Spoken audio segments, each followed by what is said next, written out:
Hey everybody, it's Brenda here. I want to show you 4 different ways to actually start peyote stitch. And one of those is very much the traditional way of starting peyote stitch. And I would like to encourage you, even though the other 3 ways that I'm about to show you are very easy ways to learn how to do peyote stitch, I would really like to encourage you to get good at the conventional way that I show you. When I did this stone, this bezeled stone, I did a brick stitch to create a peyote for myself, or a peyote starter. So that one I turned into a round, but I'm going to show you something a little bit different if I wanted to do a flat peyote stitch. So an example of a flat peyote stitch would be done, for example, in a bracelet. So this is a bracelet that I did. And this one's an odd count peyote, but don't worry about that. We'll learn about that another time. But I started this one with the second method I'm going to show you in a moment. But I started in the center of the bracelet and I worked this way, and then I worked this one this way, just because I was not sure how big this bracelet was going to be for me. But anyway, we'll learn about that another time. But what I'm going to do is I'm going to show you that that brick stitch again, and then I'll do a couple of rows for you. So I got my red thread here so it's a little bit more visible, and I will certainly do my best to stay in frame. I think if I leave my little piles of beads right here, that sort of tells me where to put my hands. So, okay. So I'm going to make each row a different color, just so it's easier to see. So remember, we're going to start the very first stitches with ladder stitch, just so we can get our first row going. So I pick up 2 beads, and I'm going to bring them down to almost the end of my tail. So that's the first bead I picked up. That's the second bead I picked up. So what I want to do is I want to go up just the first bead that I picked up only. And I'm going to hold on to both the bead and the thread. And the other one I can just let that dangle. And then I'm going to pull. Okay. And so what they'll do is they're going to sit side by side. Now, in order to reinforce this and stop my tail from pulling through, I'm going to go down this second bead. So my thread is coming out this bead. I'm going to go down this bead one more time, and then I'll come back up where my thread was exiting originally out of that opposite bead, the bead beside the one I just came down. So what that will do is that will just hold everything in place for me while I work. So now what I'm going to do is I'm going to create my brick stitch. And now you should see that thread bridge. It's so hard for me to tell on my camera. My viewfinder doesn't really pick up colors as well as I'd like it to, but oh well, that's okay. I'm just going to come in a little bit closer yet. There we go. Okay, so I've got this, my thread is coming out my right hand side, okay? And I always want to keep it on the right hand side for me, because I know if I do it that way, I'm always going to offset my beads. Okay, so I'm coming out of this bead right here on my right hand side. So I will pick up 2 different colors, so 2 of my steel. And now I'm going to go underneath my thread bridge. So it's between those 2 beads, but it's under the thread bridge, and I'm going to just pull. Okay, so what I want to do now is go up the left hand bead, the bead on the left side, and pull. And when I do that, you should see the silver is offset to the right hand side of those black. So now I want to flip the whole thing over, because now my thread's coming out on the left, so I want to flip everything over. I want my thread on the right. I will pick up 2 more black. I'm not going to do a huge row because you already saw me do this in the easy bezeled stone. So I'm going to go under that thread bridge again and come up the left side bead And you can see that it's offset some more. All right, so that's kind of the start of a peyote row. Now in this one, I made it into a round. In this one, I'm just gonna do it as a flat peyote. So now what I wanna do is I'm just gonna create stripes, and I could use one solid color, but I'll use stripes so you can see better. So I wanna pick up a silver bead, and you can see my thread is coming out of this silver bead towards me. So I want to pick up my silver bead and I want to go through that black one away from me and pull. And then I'll pick up another silver bead and I'll go through that black bead and pull. And so I'm just building rows here. And go through the black bead and pull. Now I can work back towards me, which I'll do that. I'll pick up a black bead this time so I can stack the black beads on. And by the way, if this tail thread was long enough, I could even pick up a black bead and go to this side. It just doesn't matter. It just depends on what I want to do with my project. But for now, we'll pretend this is going to be a bracelet. So that's all I'm going to do. It couldn't be much simpler than that. Except it gets caught around your fingers and stuff like that. And I can just keep building and building and building for however long I feel like making this really wide. So that is starting out with what's called 4 rows of peyote. Let's learn how to count how many rows are on your peyote stitch. And you always want to count on the diagonal. So if I start at the bottom here, so there's 1, then I count the black one on the diagonal, 2, 3, 4, 5, 6. So I have 6 rows of peyote. So we count in the diagonal. Okay, so now you've seen me do this when I did that, the autumnal tumble diagonal necklace, when I did that, that peyote start. You've already seen me do a 3-row start. But let me show you what that looks like again. So I'm going to use 2 needles. On that other video, I just used the thread to pick up the beads, but because my thread's so flimsy, it's hard to pick up the beads. So let's do 2 black, and we're going to slide those down, and then 1 silver, and I'm going to slide that down a little ways, and then I'm going to take my other needle and I'm going to go straight up in the same direction as my second needle, or my first needle that went through there. I'm going to put my needles together, and then I want to pull everything through. And this is what you should have. You should have this sort of a look. Okay? And let's do that again. So I'll pick up a black on each needle,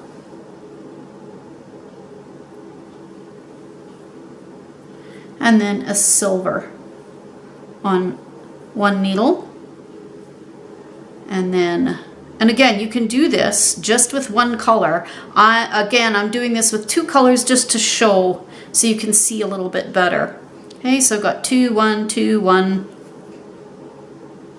So that's a 3-row start. And by the way, it doesn't matter whether you do a 3-row start or a 4-row start. It just does not matter at all. It's just about what you prefer. So again, I've got 2 needles here. For me, when I use a 3-row start, sorry, this is jumping everywhere. The time I use a 3-row start usually is when I'm doing a project like this, where I want to start in the middle of the bracelet, because I wanted to have 5 diamonds on here. And in order to do that, I wanted to start with the middle diamond and work out. And it's not so much that the diamond patterns would mess me up. I just wanted to see how much room I had in order to get this around my wrist, and then therefore I could make all of the sides equal. So with this one, I have these 2 needles, and I can go ahead and I can just start doing my peyote. But first, let's count and see how I know these are 3 rows, and we'll flip it over this way. So I'll start on the black one, so the very bottom, 1, 2, 3. So from the bottom to the top row I'm counting. I don't have to count across to that side. It's from the bottom row to the top row. So the bottom row is this black one, then the silver, then the black. So 1, 2, 3. All right. So again, here we go. And it doesn't matter which side I start on, they're pretty much equal. So I'll pick up a silver, go through that black.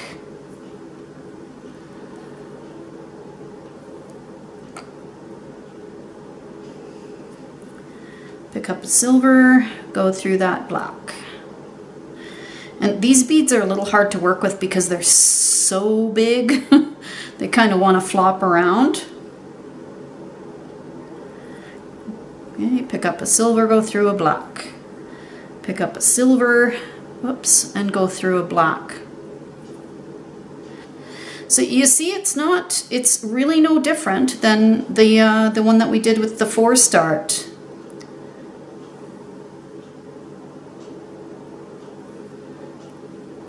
Okay, now let's learn the third way. Okay, so get a little bit closer in. So I've got my little my little stop bead. This looks like a little pain pill. This came off of that autumnal mix from the bead box, and they're kind of weird looking things, but they're cool at the same time. Okay, so here's what we're going to do. I'm going to show you the conventional way now, and I really highly recommend you practice doing this. If you practice doing this and work at it, and then save the shortcuts that I just showed you for later projects, the more you practice at this, the better you'll get at peyote. And I really recommend you do work on doing it what would be called kind of the hard way. So I'm going to pick up 10 of these big beads.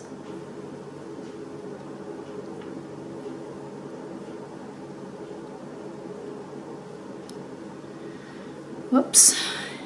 10. And this, by the way, what I'm showing you right now is even count peyote. I kind of alluded to odd count peyote, which is how I made this one, but this one I'm going to do in a very different series. I'll show you a whole bunch of different ways to deal with odd count peyote. People seem to get a little bit freaked out about doing odd count peyote. Okay, so I've got my 10 beads on there, and that is actually the first 2 rows. And I will show you, and this is what confuses people a lot. It's what really confused me at first. So if you're confused by the fact that this is the first 2 rows, don't worry about it. Just take my word for it. And then I'll show you, as soon as I put this row on, I'll show you how it's actually the first 3 rows. So I'll pick up a silver.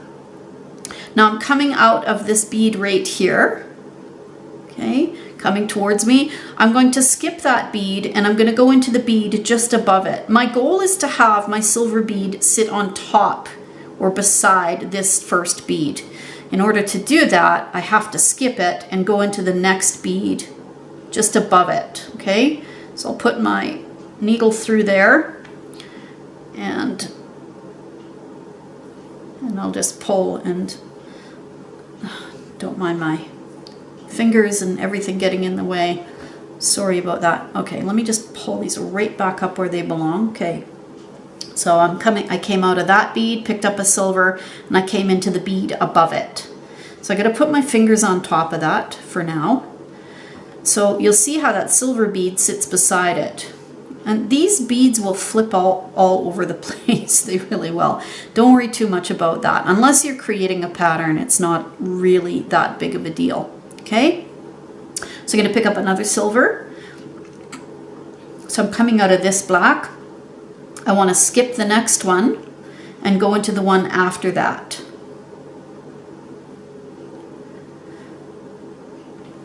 Okay, and let me just put my finger on these beads here. So when I pull, they They're sitting side by side, all right? So once again, pick up another one. So I'm coming out of this bead. My goal is to put my silver bead beside this one here. So the one above where my thread is coming out. But if I put my needle into that one, then my bead will sit underneath this one, not beside it, okay? So I'm coming out of this one. I want to skip the one that I want my bead to sit beside and go into the one above it, or below it from your perspective perhaps, according to the view, I guess. So you see that? They're sitting side by side. We'll pick up another one. Coming out of this one, skip the next one, go into this one, just above it. So you pick up a bead, you skip a bead, and go into the next one. And then I'll pick one more. And I'll go into that very last bead right here on my row. I hope that's not flying all over the place too much. I haven't even looked at my monitor. I am hoping that everything has been visible. Okay, so you can see now how I've created my peyote row. Now doing it this way, if you're working with long sections of beads, can be really frustrating. So I would practice on no more than 10 beads, like even do, 6 or 8 beads and kind of go back and forth.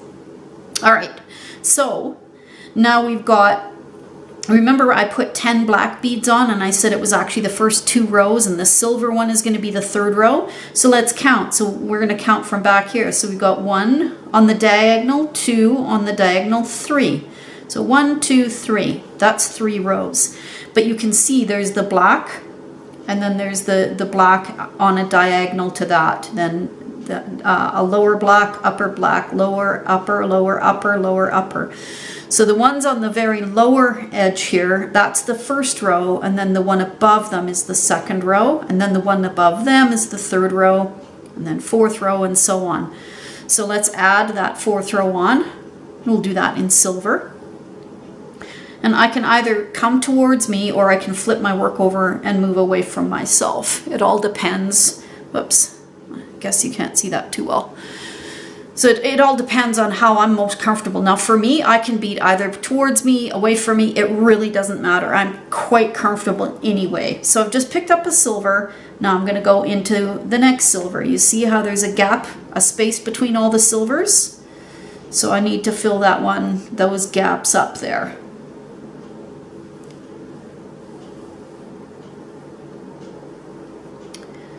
And I'm sorry, I'm knocking everything all over the place here. I apologize, but my thread keeps catching on everything. I'm trying, this is the bane of my existence, is not holding on to my work. Will scatter my beads everywhere. I don't bead this way. And in fact, let me bead the way I bead. So you can see that you're not gonna, trying to leave your beads on your bead mat and to try to put needles through, that's a really fumbly and really difficult. So I actually will pick my work up and I'll put my needle through because I've already picked up a silver bead and pull. I'm going to pick up another silver bead. So there's a gap here. I'm coming out of this one. I'm going to skip that black and go into the next silver. So it's the same thing. It's exactly the same thing. It's just that the other 2 I showed you are sort of what I would call easy starts or quick starts.